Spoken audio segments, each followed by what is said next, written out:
സാധ്യമല്ല. അതിന്റെ ഒന്നും ഒരു ആവശ്യമില്ല. അവൾ ഇറങ്ങി പോകുന്നതിന് മുമ്പ് വിളിച്ചു പറഞ്ഞത് നീയും കേട്ടാണല്ലോ. അവളുടെ മാനവും ജീവിതവും കാക്കാൻ എനിക്കാവില്ല എന്ന്. എങ്കിൽ സുരക്ഷിതത്വം എവിടെയാണെന്ന് വെച്ചാൽ അവള് പോട്ടെ, പോയി സുഖമായിട്ട് ജീവിക്കട്ടെ. പക്ഷെ ഒന്നുണ്ട്, അമ്മ എന്ന നിലയിൽ എന്നെ മനസ്സിലാക്കാനോ അംഗീകരിക്കാനോ കഴിയാത്ത ഇങ്ങനെ ഒരു മകൾ ഈ അംബാലികയുടെ ജീവിതത്തിൽ ഇനി ഉണ്ടാവില്ല. ആ ബന്ധം അവസാനിച്ചു. തമ്പുരാട്ടി, ഞാനത് തീരുമാനിച്ചു കഴിഞ്ഞു. ഈ വീടിന്റെ മാത്രമല്ല, എന്റെ മനസ്സിന്റെ വാതിലുകൾ അവൾക്ക് മുന്നിൽ ഞാൻ കൊട്ടി അടച്ചു കഴിഞ്ഞു.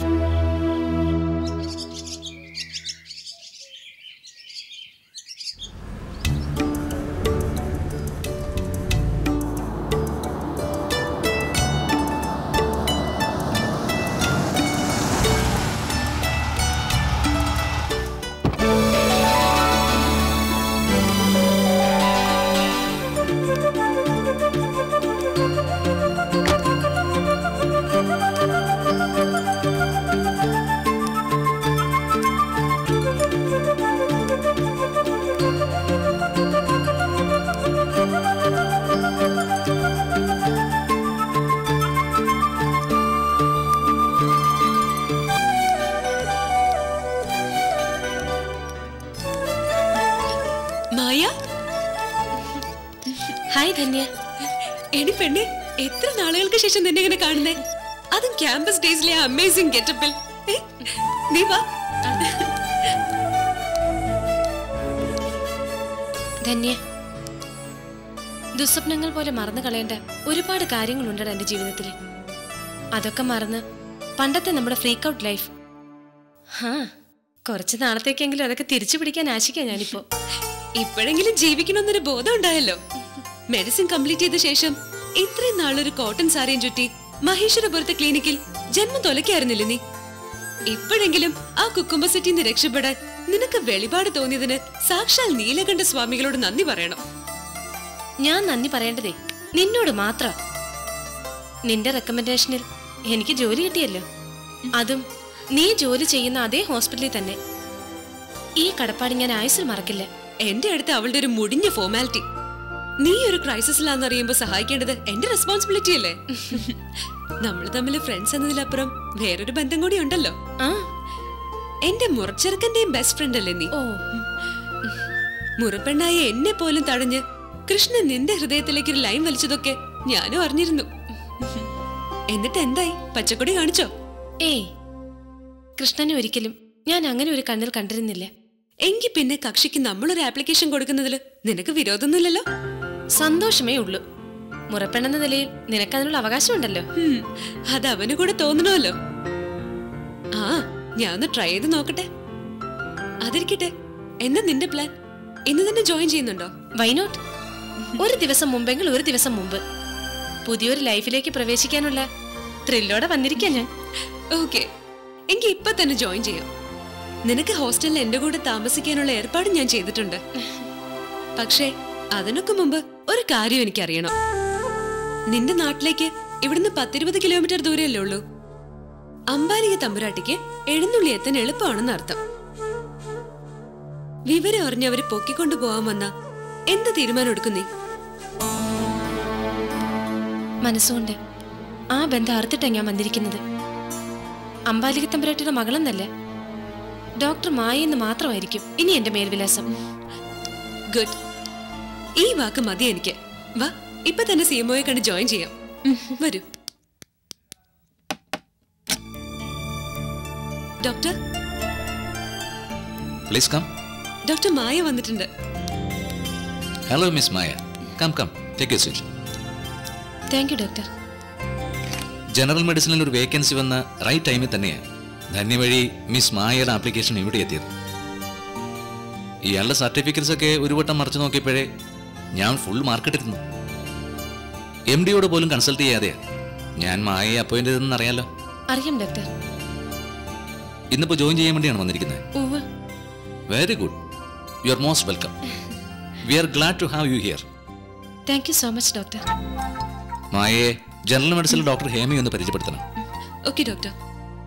കുറച്ച് ദിവസം മാഡത്തെ അസിസ്റ്റ് ചെയ്തതിന് ശേഷം പിന്നെ വാർഡ് ഇൻചാർജ് തരാം.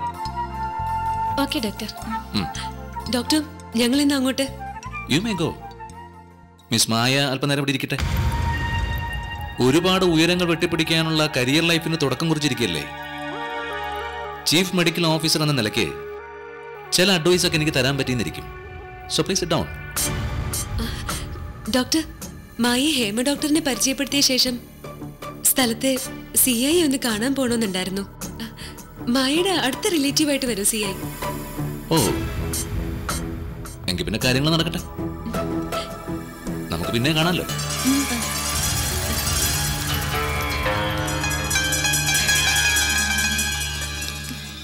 അല്ല, നീ എന്തിനാ CI എന്റെ റിലേറ്റീവ് ആണെന്ന് പറഞ്ഞത്? വായനോട്ടത്തിൽ PhD എടുത്ത ആളാ മോളെ ആ മരങ്ങോടൻ. പെട്ടുപോവാതിരിക്കാൻ ഇതുപോലെ 18 അടവുകളും നിനക്കും പയറ്റേണ്ടി വരും. So be careful. വാ, നമുക്ക് പോവാം. രുദ്രവീണ തുടരുന്നു.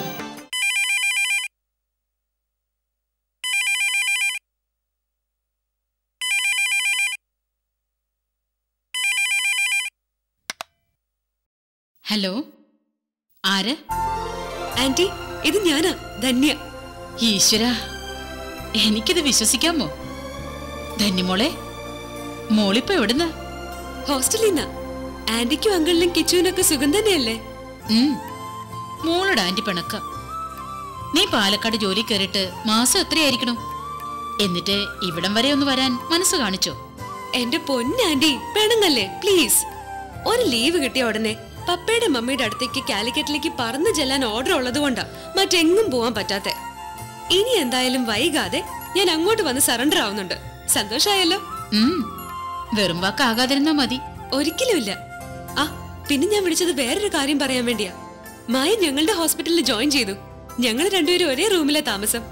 ഓവോ, അടുത്തുണ്ടെങ്കി മായമൊക്കൊന്ന് ഫോൺ കൊടുക്ക്. ഒരു സെക്കൻഡ് ആന്റി. മായ, സരസ്വതി ആന്റിയാ നിന്നോടൊന്ന് സംസാരിക്കണമെന്ന്. വേണ്ട, ഞാൻ ആന്റി പിന്നെ വിളിച്ചോളാം. ആന്റി, മായ അപ്പുറത്ത് എവിടെയാണ്? ഞാൻ പിന്നെ വിളിക്കാൻ പറയാം. ഓക്കെ? ശരി മോളെ. പിന്നെ ഇടയ്ക്ക് മോൾ ഇതുപോലെ വിളിക്കണം കേട്ടോ. ശരി ആന്റി. ഒരിക്കൽ നിന്നെ ആ വീട്ടിൽ മരുമകളായി സ്വീകരിക്കാൻ ആഗ്രഹിച്ചത് ആന്റി. പക്ഷെ എനിക്കെന്ത് ചെയ്യാൻ പറ്റും? ഇനി തൽക്കാലം പൊന്നിമോൾ ഒന്നും ചെയ്യണ്ട. മുമ്പ് കൃഷ്ണന് നിന്നോടുള്ള ഇഷ്ടം അറിഞ്ഞപ്പോ നിന്നെ കൊല്ലാനുള്ള ദേഷ്യം ഉണ്ടായിരുന്നു എനിക്ക്. അവനോട് നിനക്ക് അത്ര ഒരു ഫീലിംഗ് ഇല്ലെന്നറിഞ്ഞ നിലയ്ക്ക് ഇനി ഊടെ എന്റേതാ. കൃഷ്ണനെ സ്വന്തമാക്കുക എന്നത് മാത്രമാണ് ഇനി ധന്യയുടെ ജീവിത ലക്ഷ്യം. ഇല്ല, എന്റെ കാര്യത്തിൽ ഞാനൊരു തീരുമാനം എടുത്തു കഴിഞ്ഞു. എടാ, നീ ഇങ്ങനെ പറഞ്ഞ പുറത്തു പോകാനുള്ള ഐഡിയ ആദ്യം എടുത്തിട്ട് തന്നെ നീയാ. എന്നിട്ടിപ്പോ നിഷേധിക്കുന്നില്ല.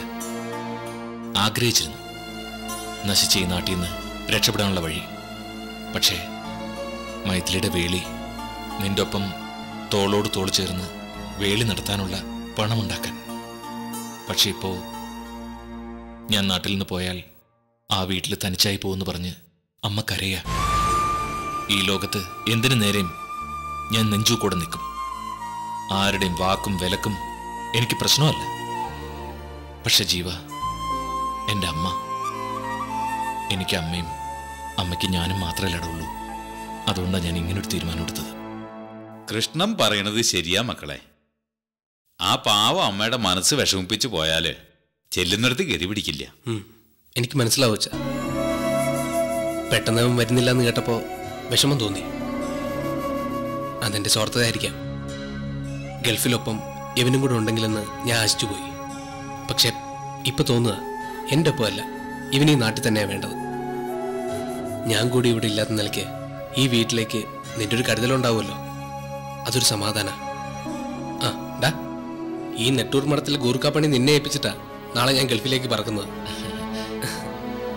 എൻ്റെ അച്ഛൻ്റെ പെങ്ങന്മാരുടെയും കാര്യത്തില് ഡാ, നിന്റെ 2 കണ്ണും ഉണ്ടാവണം. ഉത്തരവേ, നിന്റെ കണ്ണ് മാത്രമല്ലടാ, മനസ്സും ജാഗ്രതയോടെ ഇരിക്കേണ്ട വേറെയും കാര്യമുണ്ട്. നീ ഇങ്ങോട്ട് വന്നേ. ഡാ, നീ മായ അന്വേഷിച്ചോ? അവളോടൊന്ന് യാത്ര വയ്ക്കണ്ട നിനക്ക്? ഡാ, ആഗ്രഹമില്ലഞ്ഞിട്ടല്ല, പക്ഷെ എവിടെയാ എന്താന്നറിയാതെ. മിണ്ടരുത്. അവളെ മറ്റാരേക്കാളും അറിയുന്ന ഒരാളാ നീ. ഭൂമിയുടെ ഏത് കോണിലാണെങ്കിലും അവളെ കണ്ടുപിടിക്കേണ്ടത് നിന്റെ ബാധ്യതയാ. കാരണം മായ നിന്റെ പെണ്ണ, നിന്റെ മാത്രം.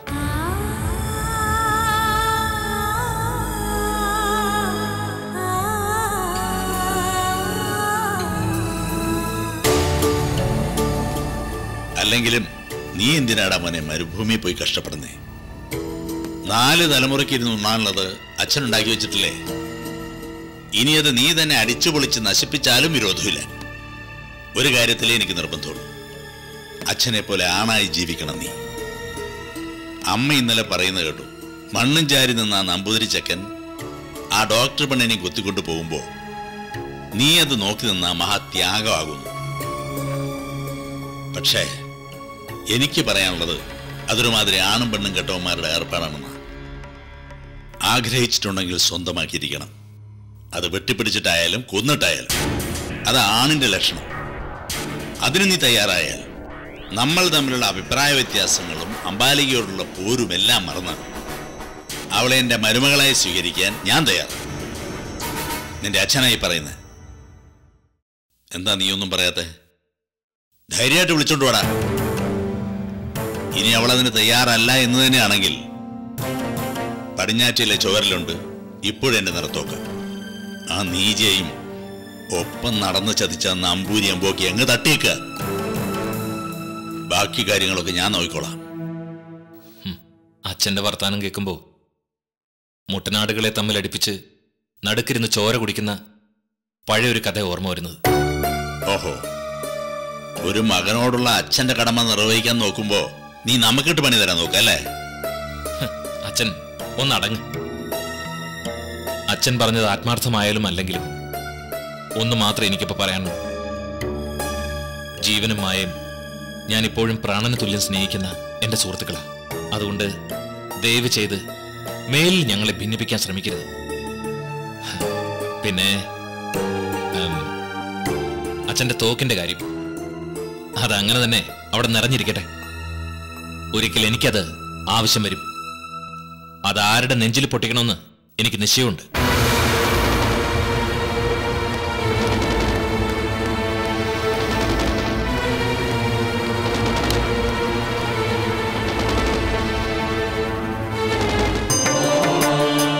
രുദ്രവീണ തുടരുന്നു.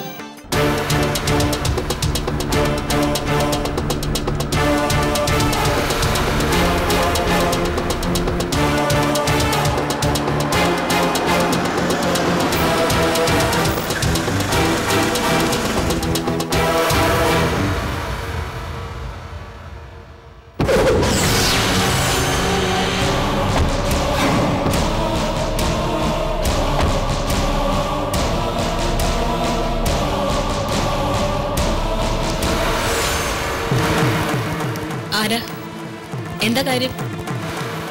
അത് ബോധ്യപ്പെടുത്തേണ്ടവരെ ബോധ്യപ്പെടുത്തിക്കോളാം. തമ്പുരാട്ടി ചെന്നട്ടെ. നിക്കേ, തമ്പുരാട്ടിയുടെ അനുവാദം ഇല്ലാതെ അകത്തേക്ക് കയറാൻ പറ്റില്ല.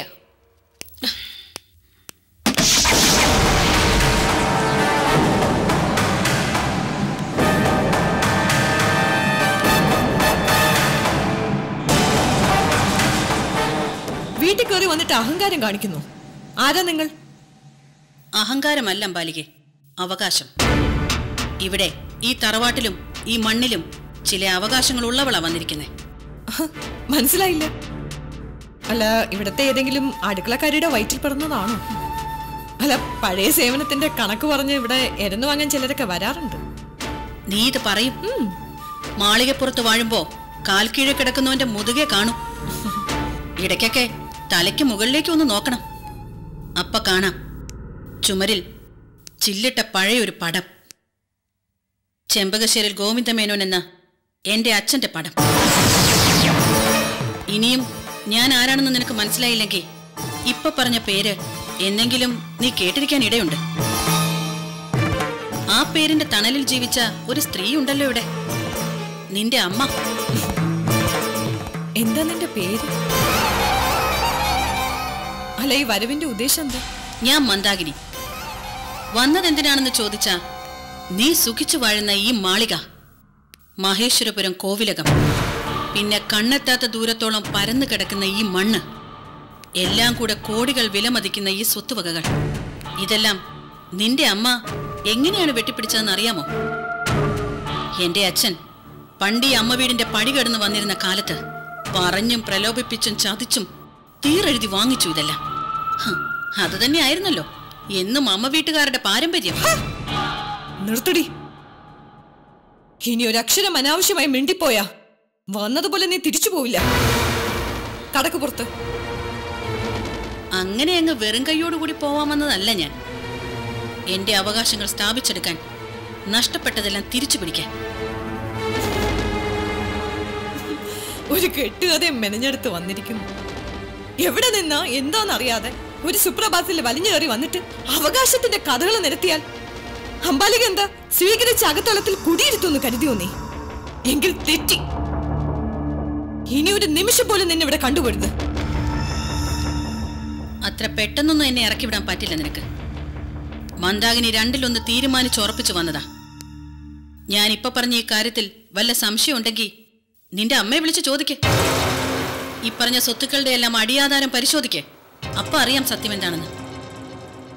എനിക്കതിന്റെ ആവശ്യമൊന്നുമില്ല. ആവശ്യക്കാർ വേണ്ടത് ചെയ്തോളൂ. ചെയ്യും. ഞാൻ കയറി കൂടി പാർക്കുകയും ചെയ്യും. വേണ്ടാത്ത സാഹസത്തിന് മുതിരും മുമ്പ് മര്യാദയുടെ പേരിൽ ഞാൻ ചിലതൊക്കെ പറയാം. ഈ തറവാടിന്റെ സ്വത്തുവകളെല്ലാം കുടുംബത്തിലെ ഇളയ പെൺകുട്ടിക്ക് അവകാശപ്പെട്ടതാ. അതുപ്രകാരം എല്ലാം എന്റെ സഹോദരിയുടെ പേരിൽ എത്രയോ വർഷങ്ങൾക്ക് മുമ്പ് എഴുതി വെച്ചു കഴിഞ്ഞു. വിവാഹം കഴിഞ്ഞ് അവളെ എവിടെയാ എന്താന്ന് ആർക്കറിയില്ല താനും. എന്നെങ്കിലും അവള് തിരിച്ചു വരികയാണെങ്കിൽ വന്ന് കാണാം. പോരെടുക്കുകയോ പിടിച്ചെടുക്കുകയോ എന്ത് വേണമെങ്കിലാവാം. ഇക്കാര്യത്തിൽ മറ്റൊന്നും എനിക്ക് പറയാനില്ല. ഇപ്പോ ഈ നിമിഷം ഈ മുറ്റത്ത് നിന്ന് ഇറങ്ങിപ്പോയി.